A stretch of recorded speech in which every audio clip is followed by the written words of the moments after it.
Al-Imam Wahab bin Munabbih berkata, ketika banyak terjadi kejahatan dan kesaksian palsu di tengah-tengah kehidupan kaum Bani Israel, banyak kemaksiatan dikerjakan, saksi-saksi palsu, hakim-hakim yang bisa disogok. Jadi bukan hanya zaman sekarang, ya mulai zaman dulu ada sudah. Maka Nabi Daud alaihi salatu wassalam diberikan silsilah untuk memberikan keputusan secara adil dan bijaksana. Nabi Daud turun tangan. Nabi Daud menyelesaikan permasalahan itu tidak perlu repot-repot. Kenapa? Karena Allah Ta'ala yang langsung membantu Nabi Daud. Allah yang membongkar kasus-kasus itu. Allah yang memberitahukan Nabi Daud yang benar, yang salah. Tentunya melewati wahyu dari Allah Ta'ala.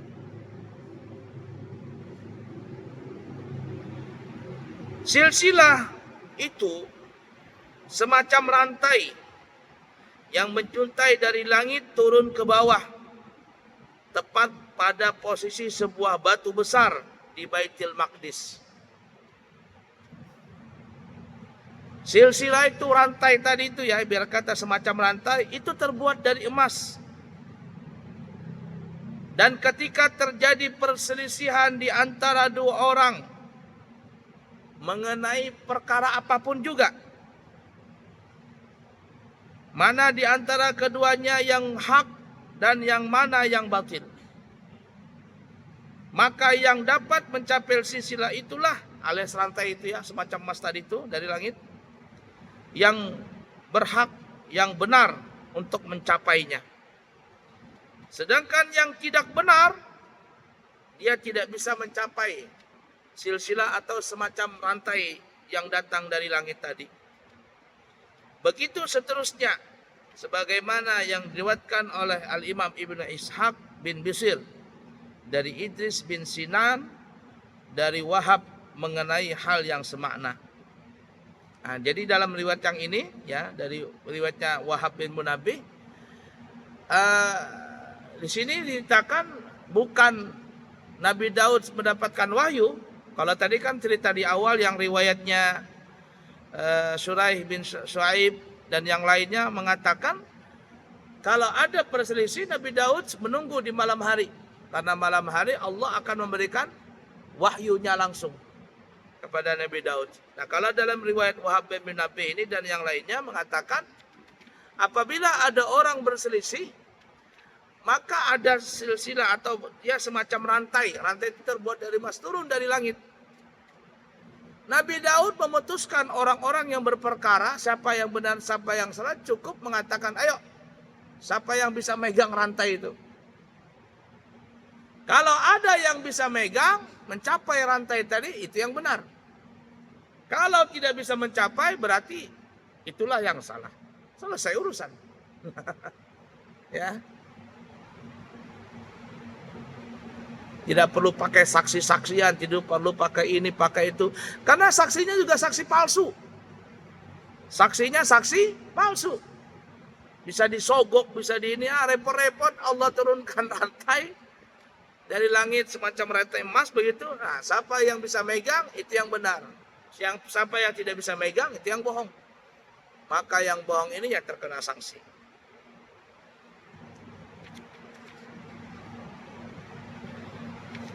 Baik. Kemudian disebutkan juga di dalam Al-Quran surah Shad ayat 21 sampai ayat 25. Sambungannya ya ayat tadi. Wa hal ataka naba'ul khasm id tasawwarul mihrab id dakhalu ala Dawud fafazi'a minhum qalu la takhaf خصمان بغى بعضنا على بعض فاحكم بيننا بالحق ولا تشطط واهدنا إلى سواء الصراط إن هذا أخي له 99 نعجة ولي نعجة واحدة فقال أكفلنيها وعزني في الخطاب قال لقد ظلمك بسؤال نعجتك إلى نعاجه وإن كثيرا من الخلطاء ليبغي وإن كثيرا من الخلطاء ليبغي بعضهم وإن كثيرا من الخلطاء ليبغي بعضهم على بعض إلا الذين آمنوا وعملوا الصالحات وقليل ما هم وظن داود أنما فتناه فاستغفر ربه وخر راكعا وأناب فغفرنا له ذلك وإن له عندنا لزلفى وحسن مآب. Baik, ini kisah Nabi Daud juga. Dan adakah sampai kepadamu berita orang-orang yang berperkara ketika mereka memanjat pagar, ketika mereka masuk menemui Nabi Daud, lalu ia terkejut karena kedatangan mereka. Mereka berkata, janganlah engkau merasa takut. Kami adalah dua orang yang berperkara, yang salah seorang dari kami berbuat zalim kepada yang lain. Maka berilah keputusan antara kami dengan adil, dan janganlah kamu menyimpang dari kebenaran, dan tunjukilah kami ke jalan yang benar. Apa masalahnya? Sesungguhnya saudaraku ini mempunyai 99 ekor kambing betina, dan aku hanya mempunyai seekor saja. Maka dia berkata, serahkanlah kambingmu yang 1 ekor itu kepadaku. Dan dia mengalahkan aku dalam perdebatan. Nabi Daud berkata, sesungguhnya dia telah berbuat zalim kepadamu dengan meminta kambingmu itu untuk ditambahkan kepada kambingnya. Dan sesungguhnya kebanyakan dari orang-orang yang berserikat itu, sebagian mereka telah berbuat zalim kepada sebagian yang lain, kecuali orang-orang yang beriman dan mengerjakan amal yang saleh. Dan amat sedikitlah mereka itu. Dan Nabi Daud mengetahui apa yang telah kami ujikan kepadanya. Maka ia meminta ampun kepada Tuhannya, lalu tersungkur sujud dan bertaubat. Maka kami ampuni baginya kesalahannya, dan sesungguhnya dia mempunyai kedudukan dekat pada sisi kami dan tempat kami yang baik. Ini cerita lain ya. Jadi kita kembali sedikit. Setelah Nabi Daud ini bisa menyelesaikan semua perkara orang-orang yang bermasalah, karena Nabi Daud diberikan wahyu oleh Allah Ta'ala untuk memutuskan siapa yang benar, siapa yang salah. Baik secara wahyu atau riwayat yang lain tadi adalah dengan rantai turun dari langit. Nah, kemudian Nabi Daud ini punya masalah. Sampai nanti diceritakan yang kita sebutkan surah Sad ayat 21 sampai ayat 25. Datanglah 2 orang. Yang ternyata 2 orang ini malaikat yang hanya menguji tentang keadilan apa yang telah dilakukan oleh Nabi Daud. Nah, bagaimana ceritanya? Kita lihat ya.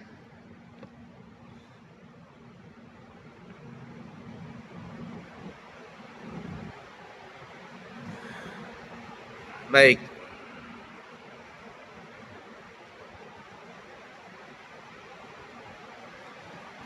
ceritanya dikatakan, kalau cerita yang tersebar, walaupun sebagian ulama banyak cerita ini agak nggak masuk di akal lah. Masa seorang nabi sampai melakukan itu? Nah, tapi memang diceritakan seperti itu. Cuman ini banyak kembang-kembangnya, dilebih-lebihkan sama orang-orang Israel. Bagaimana ceritanya? Nah gini ya. Cerita yang tersebar bahwa Nabi Daud ini kan seorang raja. Dan dia itu mempunyai istri sebanyak 99 orang. Nah, satu RT istrinya semua. 99 orang istrinya Nabi Daud. Dan Nabi Daud itu kepingin menyempurnakan istrinya menjadi 100 orang. Ya wajarlah seorang raja ya. Apalagi zaman dulu itu selir-selir bahasanya sudah menjadi adat kebiasaan raja-raja pada zaman dulu. Dan syariat Nabi Daud pada saat itu tidak ada bermasalah. Berpoligami berapapun boleh. Berpoligami dengan perempuan yang adik kakak pun boleh. Itu syariat zaman dulu, boleh Bani Israel. Nah jadi kepingin menggenapkan 100 orang dari istrinya. Cuman masalahnya perempuan yang ke-100 itu adalah seorang perempuan yang sudah mempunyai suami. Dan suaminya itu adalah salah satu pasukan perang. Nah, Nabi Daud jatuh cinta dengan si perempuan itu. Nggak bisalah diambil kalau masih ada suaminya. Ya, sekali lagi ya, ini banyak kembang-kembangnya, terutama dari kisah Israelia. Tapi kita ceritakan saja, ala kulli hal. Kemudian, Nabi Daud mengirim pasukan perang.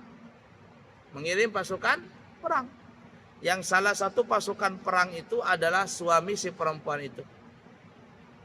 Ternyata setelah terjadi peperangan suaminya meninggal dunia. Karena sudah meninggal dunia maka perempuan ini pun menjadi janda. Setelah selesai masalah iddahnya maka Nabi Daud pun menikahinya. Nah, ternyata cara seperti itu tidak gentleman. Ya, tidak cara laki-laki lah. Lalu Allah mengutus 2 malaikat. Malaikat ini datang, yang seperti kita sebutkan tadi dalam surah Shad tadi ya. Intinya malaikat 2 orang itu datang kepada Nabi Daud, mereka bersengketa. Padahal 2 saudara ini kisahnya. Nabi Daud nggak tahu ini malaikat. Kata orang pertama, wahai Nabi Daud, kami datang ke sini untuk minta selesaikan perkara denganmu. Karena engkau ahli dalam menyelesaikan perkara. Apa perkaranya? Kata orang pertama ini, wahai Nabi Daud, saudaraku ini telah memiliki 99 kambing betina. Telah memiliki 99 kambing betina. Dan aku hanya memiliki 1 ekor. Dia punya 99 kambing dan aku punya 1 ekor. Saudaraku ini kepingin melengkapi kambingnya itu menjadi 100 ekor. Dan dia kepingin mengambil jatahku yang punya aku ini cuma satu-satunya. Kira-kira benar gak seperti itu? Lalu Nabi Daud berkata, kau yang sudah punya kambing 99. Lalu kau ingin merampas kambing saudaramu, kau ini zalim. Kau ini salah. Bahasa kitanya nih ya. Kalau kita dramatisir. Nah, lalu malaikat yang mempunyai kambing 99 ini berkata, hai Nabi Daud, saya kan cuma masalah kambing. Lah engkau sudah punya istri 99, kepingin lagi yang ke-100. Istrinya orang lagi diambil. Nah itu. Akhirnya Nabi Daud terkejut lah. Dari mana tahu rahasia ini? Ternyata Nabi Daud baru sadar ini adalah malaikat yang diutus Allah untuk menegur dia. Lalu Nabi Daud pun bertobat dan sujud di situ, sujud taubat. Dan itu kejadian diterima taubatnya Nabi Daud adalah di tanggal 10 Muharram. 10 Muharram. Nah, untuk kisah malaikat itu benar.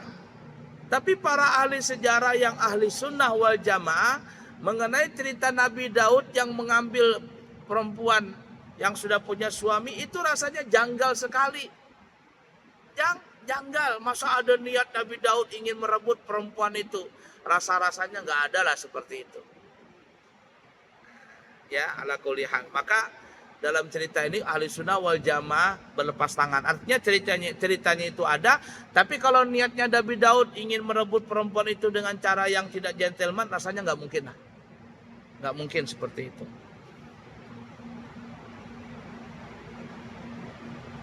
Baiklah ya, berapa menit lagi? Ala kuliah, kita lanjutkan ya.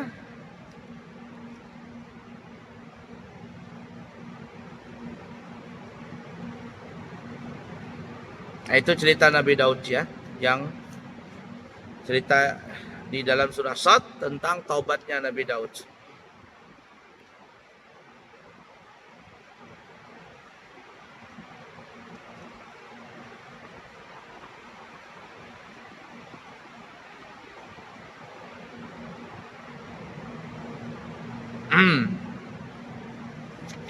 Baik.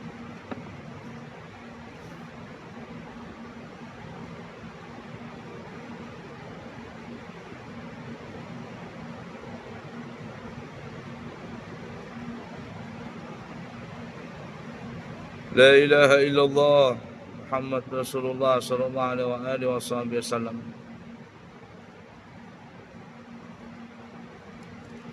Nah, para ulama ahli fikih ya, di dalam fikih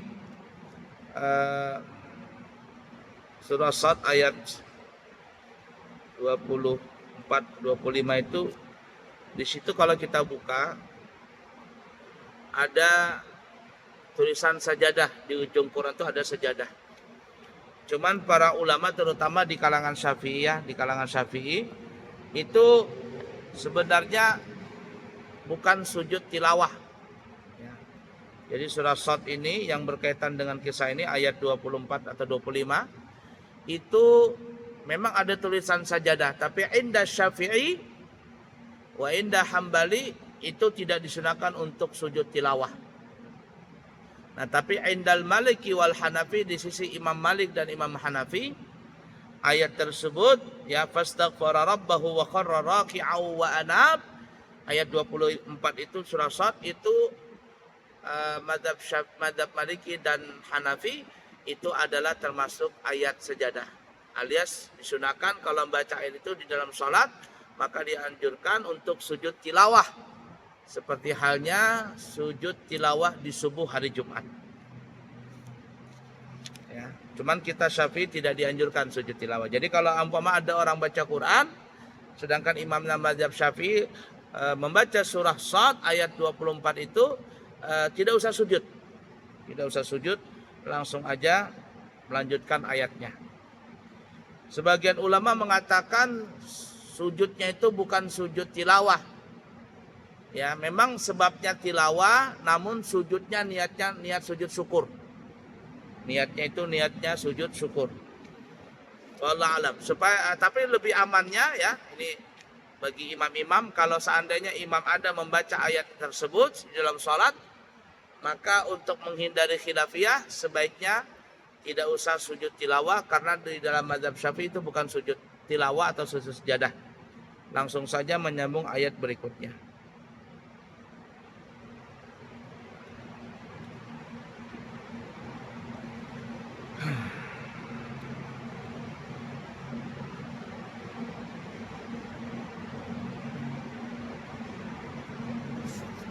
Baik, nanti kita sambung lagi ya di pertemuan yang akan datang.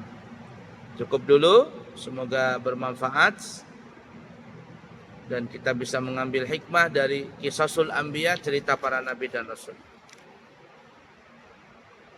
Subhanakallahumma wa bihamdika asyhadu an la ilaha illa anta astaghfiruka wa atubu ilaihi wa akhiru kalam. Wassalamualaikum warahmatullahi wabarakatuh.